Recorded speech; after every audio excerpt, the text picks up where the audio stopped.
जब भी हम कोई बातचीत करते हैं तो हम उस बातचीत को एक भाषा से दूसरी भाषा में जब कन्वर्ट करते हैं तो यही चीज़ ट्रांसलेशन कहलाती है। और जब हम कोई बात करते हैं दोस्तों, तो उस बात को अगर घटनाक्रम के आधार पर देखा जाए तो वह हमेशा 3 भागों में बटी हुई होती है। एक ऐसी बात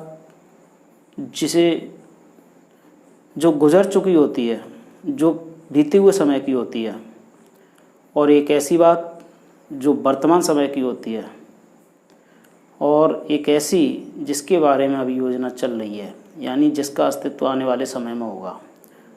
तो इस घटनाक्रम के आधार पर हमें सबसे पहले टेंस के बारे में पता करना होता है, और उस टेंस के आधार पर ही हम अंग्रेजी में हिंदी से ट्रांसलेशन करना सीखते हैं।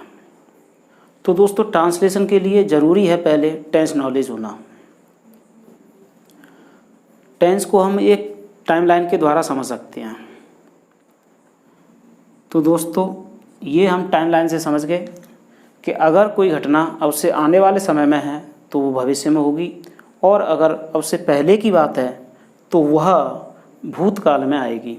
भूत को हम पास्ट कहते हैं और आने वाले समय को हम फ्यूचर कहते हैं, और जो इस समय चल रहा है उसे हम नाउ यानी प्रेजेंट टेंस कहते हैं। टेंस को अगर हम परिभाषित करें तो इसके लिए हमें एग्जाम्पल लेने होंगे। हमने यहाँ पर 3 एग्जाम्पल लिए हैं दोस्तों। राधा बीमार है, राधा बीमार थी और राधा बीमार होगी। इनमें हम देखते हैं कि राधा बीमार है। यहाँ राधा बीमार प्रत्येक सेंटेंस में है, यहाँ तक किसी भी सेंटेंस में कोई बदलाव नहीं है। जो क्रिया के रूप में जो बदलाव है वो है, थी और होगी के रूप में है।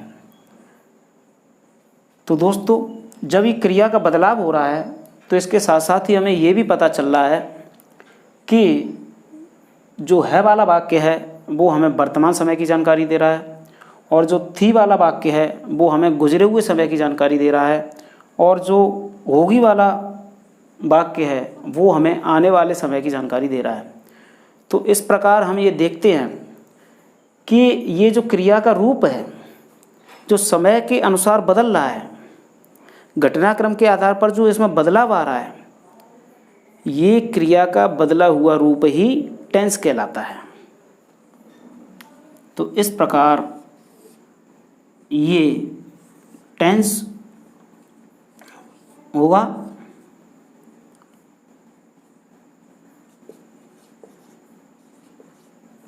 जो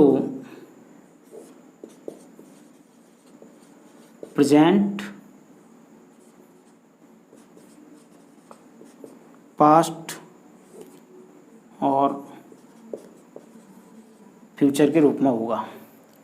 दोस्तों, यहाँ हम अंग्रेजी में जब इसका ट्रांसलेट करेंगे तो इसका जो ट्रांसलेशन है वो राधा इज इल,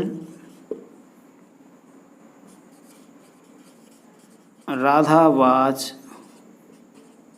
इल और राधा विल बी इल बनता है। और यहाँ पर भी हम देखते हैं जो क्रिया का रूप है केवल वही बदल रहा है, बाकी न राधा में परिवर्तन हो रहा है न इल में परिवर्तन हो रहा है। तो ये जो क्रिया का बदला हुआ रूप है यही इंग्लिश में टेंस का निर्धारण करता है, और इसी के आधार पर ये जो टेंस हैं वो 3 प्रकार के होते हैं। तो इस प्रकार हम कह सकते हैं कि इंग्लिश में चाहे कोई सी भी बात कही जाए, उस बात को कहने के लिए हमारे 3 समय का ही जिक्र होगा, या तो गुजरा हुआ या वर्तमान या भविष्य। तो चलिए दोस्तों, इसी आधार पर हम अब आगे ट्रांसलेशन करते हैं। दोस्तों, अंग्रेजी में जब भी हम ट्रांसलेशन करने की बात करते हैं तो सबसे पहले हमें हिंदी और अंग्रेज़ी रचना को देखना होता है। हमारी जो हिंदी रचना होती है वो इस प्रकार होती है। दोस्तों, यहाँ हिंदी रचना में कर्ता, उसके बाद अन्य शब्द का यूज़ होता है और उसके बाद क्रिया का होता है। हम यहाँ कर्ता के बाद कर्म का प्रयोग नहीं कर रहे हैं, क्योंकि कर्म केवल कुछ ही शब्द तक सीमित रह जाएगा, जबकि अन्य शब्द जो है उसमें कोई भी शब्द इंक्लूड होगा और वह किसी वाक्य के लिए ज़्यादा सार्थक होगा। इसलिए मैं यहाँ पर कर्ता और अन्य शब्द और उसके बाद क्रिया का प्रयोग कर रहा हूँ, और इसके लिए इंग्लिश में subject plus verb plus others का, न कि ऑब्जेक्ट, क्योंकि ऑब्जेक्ट केवल ट्रांजिटिव वर्ब तक ही फोकस कर पाएगा। उसके बाद के जो सेंटेंसेस हैं वहाँ ऑब्जेक्ट के बिना तो फिर हमें समझने में दिक्कत आएगी, लेकिन अदर्स के अंतर्गत ये ऑब्जेक्ट भी आ जाता है, इसलिए अदर्स लिखना ज़्यादा सुविधाजनक है बजाय ऑब्जेक्ट के। तो दोस्तों एक एग्जाम्पल लेते हैं हम, राम खाना खाता है। तो यहाँ हम सबसे पहले जो अंग्रेजी बनाते हैं वो कर्ता की बनाते हैं, और कर्ता हमारा यहाँ पर राम है, तो हम इसको लिखेंगे राम। इसके बाद में हम पीछे से शुरुआत करते हैं, खाता है, और उसके बाद में अदर्स। तो यहाँ सेंटेंस की जो अंग्रेजी है वो ये बनती है, राम खाता है खाना, Yeats food, Ram Yeats food. दोस्तों इसी प्रकार हम दूसरा एग्जाम्पल लेते हैं एक, मैं होशियार हूँ। तो इसकी भी अंग्रेजी हम उसी प्रकार से बनाएंगे, कर्ता, उसके बाद क्रिया हूँ, और उसके बाद में फिर होशियार यानी अदर वर्ड्स, इसकी इंग्लिश होती है इंटेलिजेंट। तो आई हूँ की अंग्रेजी एम, आई एम इंटेलिजेंट। तो दोस्तों यहाँ अंग्रेजी बनती है मैं होशियार हूँ, इस वाक्य की अंग्रेजी बनती है आई एम इंटेलिजेंट। अब हम यहाँ देखेंगे दोस्तों दोनों सेंटेंसेस में कि एक वाक्य हमारा ऐसा है जिसमें कोई कार्य होता हुआ प्रतीत हो रहा है हमें, जिसमें एक्शन वर्ब आ रही है, और दूसरा वाक्य है जिसमें नॉन एक्शन वर्ब आ रही है। तो दोस्तों ये जो ईट्स है ये हमारी एक्शन वर्ब है, और जो एम है वो नॉन एक्शन वर्ब है। तो इस प्रकार हम ये समझ सकते हैं कि हम जो ट्रांसलेशन सीखने जा रहे हैं वो ट्रांसलेशन दो प्रकार के होते हैं, एक एक्शन सेंटेंसेस और दूसरे नॉन एक्शन सेंटेंसेस। दोस्तों नॉन एक्शन सेंटेंसेस ऐसे सेंटेंसेस होते हैं जिसमें किसी नाउन या प्रोनाउन की स्थिति, अवस्था, हालत, गुण या दोष के बारे में अथवा अस्तित्व या स्वभाव के बारे में बताया जाता है। तो ये सेंटेंस कालक्रम के आधार पर तीन भागों में बटे हुए होते हैं, प्रेजेंट, पास्ट और फ्यूचर। कहते हैं दोस्तों कि जो नॉन एक्शन सेंटेंसेस हैं उनके लिए केवल तीन टेंस निर्धारित हैं, प्रेजेंट इंडेफिनिट, पास्ट इंडेफिनिट और फ्यूचर इंडेफिनिट, यानी इंडेफिनिट ही होंगे। दोस्तों यहाँ ध्यान देने वाली बात यह है कि यदि किसी वाक्य की क्रिया के अंत में है, हूँ, हैं आ रहा है तो वह वाक्य प्रेजेंट इंडेफिनिट में होता है, और यदि किसी वाक्य की क्रिया के अंत में था, थी, थे आ रहा है तो वह वाक्य पास्ट इंडेफिनिट में होगा, और यदि किसी क्रिया का अंतिम अक्षर होगा, होगी या होंगे आ रहा है तो वह फ्यूचर इंडेफिनिट में होगा। नॉन एक्शन सेंटेंसेस केवल तीन ही टेंस में आएंगे, प्रेजेंट इंडेफिनिट, पास्ट इंडेफिनिट और फ्यूचर इंडेफिनिट। इनके अलावा इनमें कोई टेंस नहीं होगा। दोस्तों हम इन क्रियाओं के बारे में पता करेंगे कि किस काल में कौन सी क्रियाएं निर्धारित हैं। तो देखिए आज देखते हैं, है की अंग्रेजी के लिए इज आता है, हूँ की अंग्रेजी के लिए एम आता है, और हैं की अंग्रेजी के लिए आर आता है। इसी प्रकार था या थी इसके लिए वाज आता है, और थे या थी इसकी अंग्रेजी के लिए वर आता है, और होगा या होगी या होंगे, इसके लिए विल बी या शैल बी आता है। दोस्तों आई के साथ, आई और वी के साथ शैल बी लगाते हैं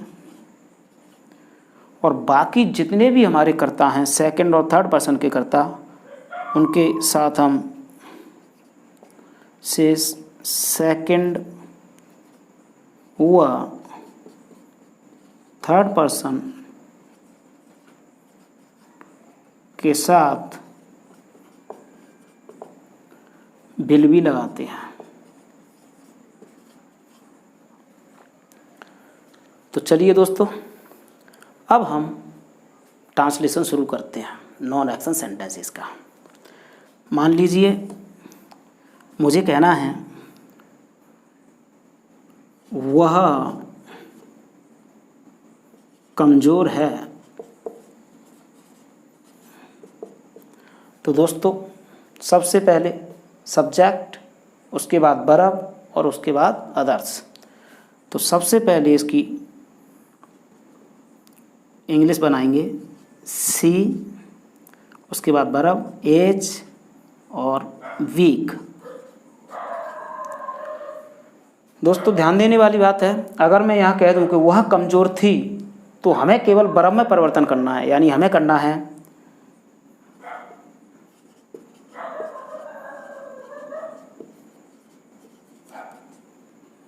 शी वाज वीक। और यदि मैं इस वाक्य में कहूँ कि वह कमज़ोर होगी,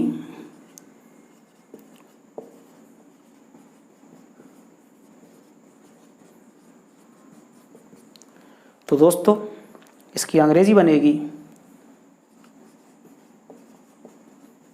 शी विल बी वीक। तो इस प्रकार हम किसी भी वाक्य की अंग्रेजी बना सकते हैं। दोस्तों अगर हमें इन सेंटेंसेस को इंटरोगेटिव बनाना है तो हम केवल ऐसा करते हैं कि वर्ब को सब्जेक्ट से पहले रख देते हैं, इंटरोगेटिव बन जाता है। जैसे क्या वह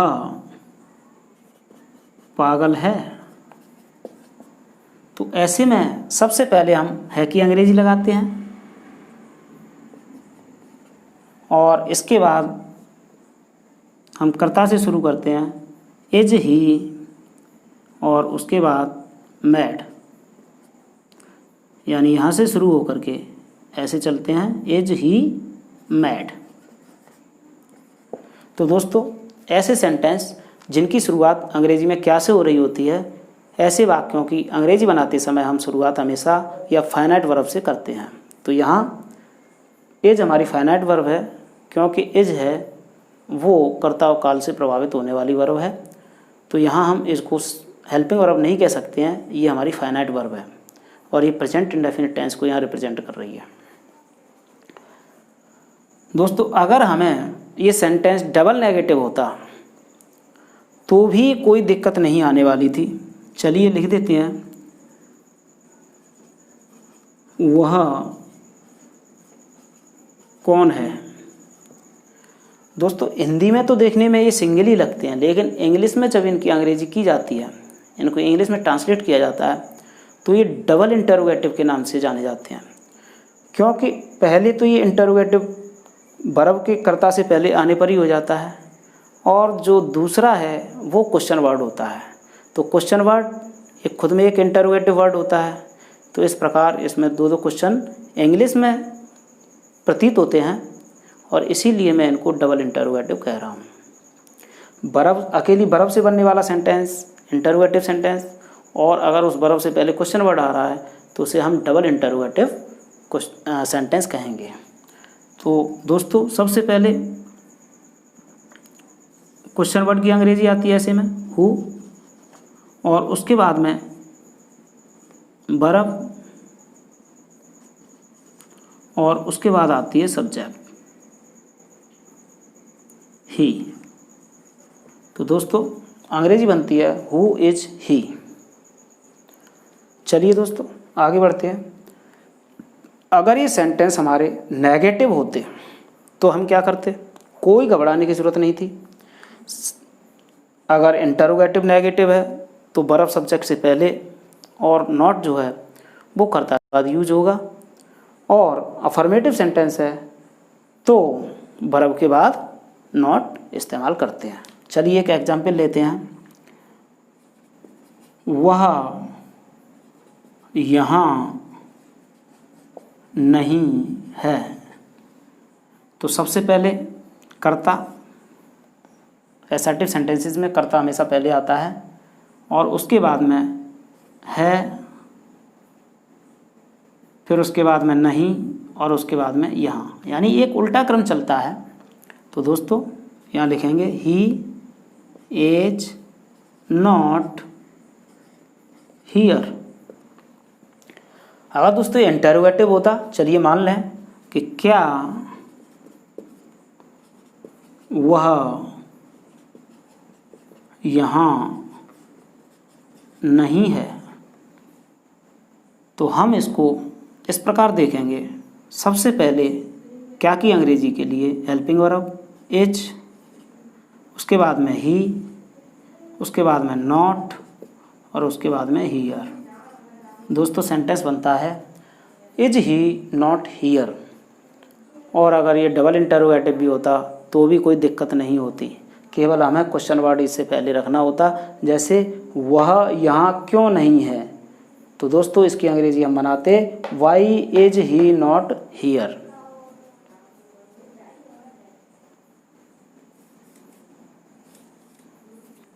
देखे लेते हैं वह यहाँ क्यों नहीं है। तो दोस्तों सबसे पहले क्वेश्चन वर्ड वाई, उसके बाद में वही बर्ब एज, उसके बाद सब्जेक्ट ही, उसके बाद नॉट हियर। ऐसे सेंटेंसेस में जो एडवर्ब टाइम, एडवर्ब प्लेस या एडवर्ब फ्रीक्वेंसी वगैरह जो होते हैं वो सेंटेंस के लास्ट में ही लिखे जाते हैं। तो दोस्तों आज ये नॉन एक्शन सेंटेंसेस के बारे में मैंने बताया, और अगर आपकी समझ में अच्छी तरह से आ गए हैं तो इसी प्रकार के हमारे अगले वीडियो देखने के लिए एक्शन सेंटेंसेस और यहाँ तक कि एडवांस सेंटेंसेस, इन सब के लिए आप हमारे चैनल को सब्सक्राइब कर लीजिए और लाइक बटन ज़रूर दबाया करें।